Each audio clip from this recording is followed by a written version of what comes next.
Today we want to talk to you about staying healthy by eating food. Well, don't we all eat food? Well, this is a question that needs an answer because the answer is no. We think we're eating food in many cases, but we're being deceived. And I want to give you a perspective of how to find what is food and what is not food. For many years, many of us in the scientific community, in medicine and healing arts, have said, well, look, it has this nutrient, it has that nutrient, and this makes it a good food or a bad food.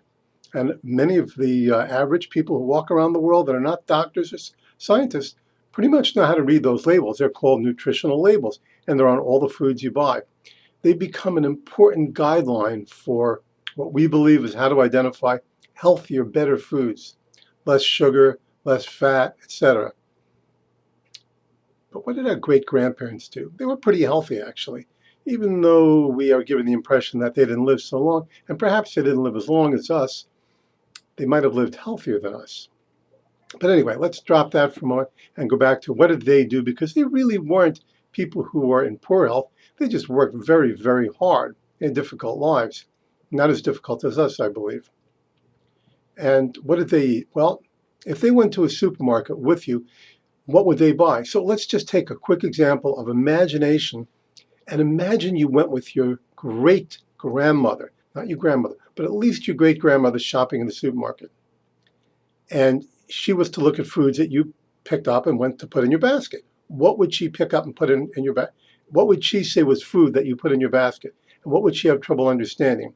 Because if she couldn't understand it was food, very likely it's not. So for example, if you picked up a bunch of bananas, she'd know they're bananas, and beets or carrots or tomatoes or lettuce. She'd recognize all those things. Or maybe meat, fish, and chicken. But when you go around in the center and start buying things in boxes, she'd not recognize them. And she'd look at them and be puzzled, and she'd probably not think they were food. And she'd probably be right in many cases. So that's one way of trying to figure out what food is. But on the other side, I want you to look at what science has helped us define as food. Besides the wisdom of your grandmother, which is not to be laughed at, science has said if you find all these nutritional things we've taught you about in the nutritional guide that we've stamped on the side of the food box, then you're in good shape. Well, I'm saying that's not true. Because when you start having to make claims for foods, it's because the foods are not foods. They're not the foods your grandmother would recognize. Now, it's not to say that some of those things are not true. For example, trans fats are bad for you. Too much sugar certainly is bad for you. So there are many things you can learn from that. But do they help you identify foods? And the answer is no. Because when products have to have all these labels on them, they're not food. They're products. They're manufactured things. Now, does that mean they're healthy for you or not healthy for you? Well, there's a good chance they're not healthy for you. So does that limit your food choices? No, there's a lot of foods around, but it means that when they manufacture them and produce them in the ways they've done, and they've got to make claims about what is good about them, they're probably not healthy.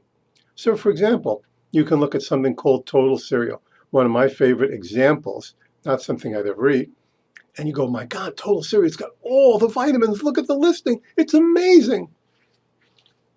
It's about a penny's worth of vitamins that they throw on top of a pretty useless cereal that's dried out, high carb, not nutritious, and probably got too much sugar. But they make it look good. So what I'm going to tell you is this. If you want to identify foods and not think of diet and want to stay healthy, look at things your great-grandmother would purchase with you because she would understand they were foods.